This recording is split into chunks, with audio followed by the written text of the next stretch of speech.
Hello, my name is Johnny. Today we're going to take a look through Fantastic Four Annual number 3, specifically the news story, the wedding of Sue and Reed. The other things they have on here are some reprints in here. Let's take a look at the cover.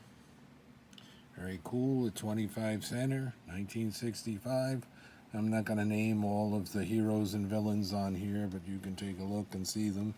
Even have one of the kids, the Western stars. So I had quite a few villains and heroes on this cover. There's old Doc Doom. Nick Fury got on here twice. He's still holding the machine gun, but there he is as Nick Fury. And there he is as Sergeant Fury with the ripped outfit.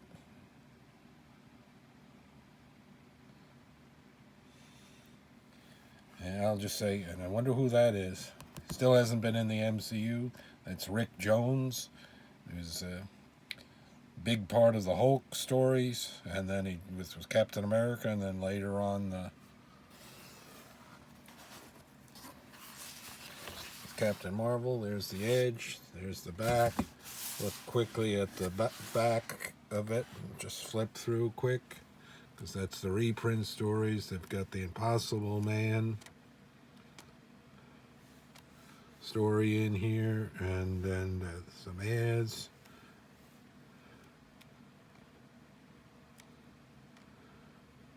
This is still part of the Impossible Man issue number 11. The other annuals that are out then. And then we've got a reprint of FF6 with Dr. Doom and Submariner teaming up.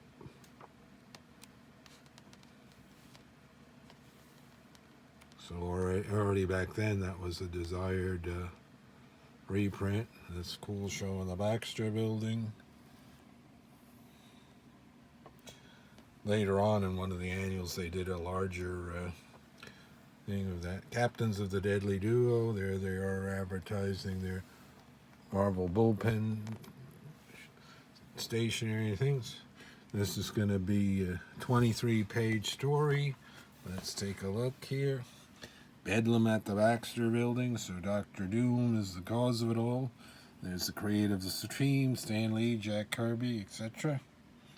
Today's Dave's wedding bells for Reed and Sue, 1965. So Doom's not happy. So he's going to come up with an idea and a motion charger. In the heart of every evil menace in existence. It'll just transform the wedding day into their destruction. So there's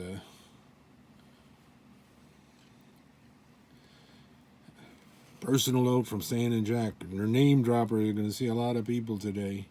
There's Anthony Stark, Patsy and Heidi, I think, there. No, and Millie. And oh, if we can find Millie the model. There's the Puppet Master.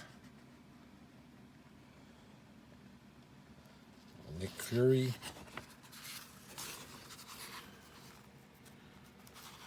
It's cool. Always loved the Super Apes and the Red Ghost.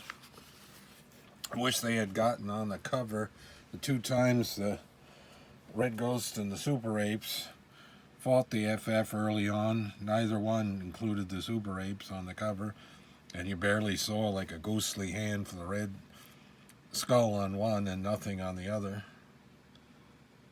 Got Professor X and the X-Men. There's Mole Man and his Moloids. So it starts out quick, so it's going to be one big Donnybrook, as they used to say.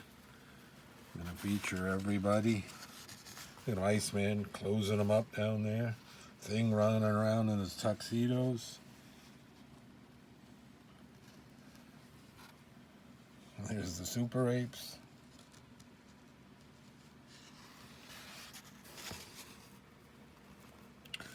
this is a real fun story. Sending them.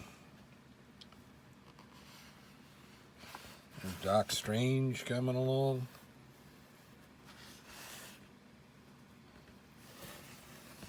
Dr. Doom's emotion is evildoers ever assembled. Purge on the Bethesda. Well, there's the Mandarin, the Black Knight, Kang the Conqueror, Awesome Android, Grey Gargoyle, Super Skrull. Got Thor coming to help. Thor would fight the Super Skrull in one of the Jack Kirby, Stan Lee, excuse me, I'm tired, issues later in the 60s. There's Matt Murdock, Daredevil, Karen Page, Foggy, Hordes of Hydra, some of the others, Cobra, Executioner, and Enchantress. That's the evil Mr. Hyde. I always remember that panel, crushing the... Hyde and Cobra fought Thor a lot of times. That's where they're first from. There's Hawkeye.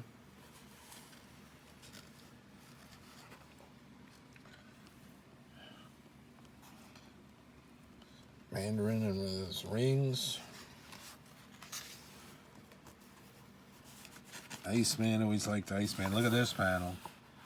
Electro, Mandarin, Unicron, Melter, Beetle. Come on, the poor Iceman. He's standing up to it for a little second there. He would have been wiped out.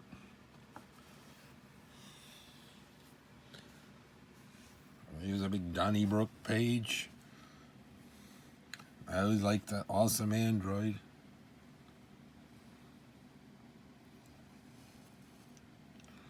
This is cool because he can absorb power, so see, he's looking like Iron Man. Very cool. Look at his toes.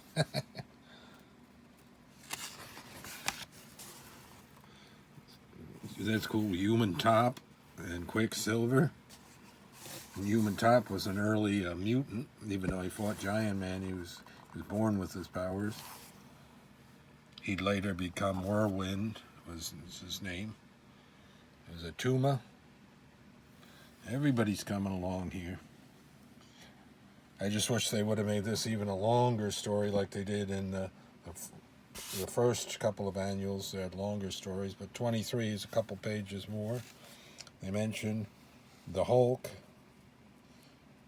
So he might be one of the few people that's not coming here. There's the Watcher. It's one of Kirby's specials, showing a real photograph montage with artwork over it. So the Watcher's helping Reed Richards. Not permitted to interfere, but he's kind of guiding him what he should find.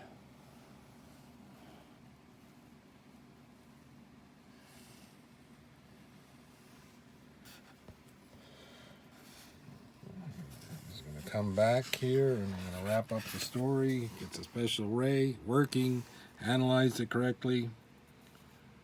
Time displacer capable of transporting living beings back to the immediate past. There they all go. Whoosh. Too much for him, but he's going to be all right. And they get back on with the guests for the wedding and the party. There we are here. There's the thing. There's the famous panel there. Gabriel Jones talking to him, and it's funny, these guys want to get in and then see who it is there. It's Stan and Jack couldn't get in. Imagine us keeping us out, Stan. We'll show them, Jack. Let's get back to the bullpen and start writing the next issue. There you have it, the wedding of Reed and Sue. Okay, a very cool issue. Hope you enjoyed an in-depth look at that. This Marvel character talk, more Silver Age, Bronze Age, and Copper Age comics to come. Thanks for watching, everybody.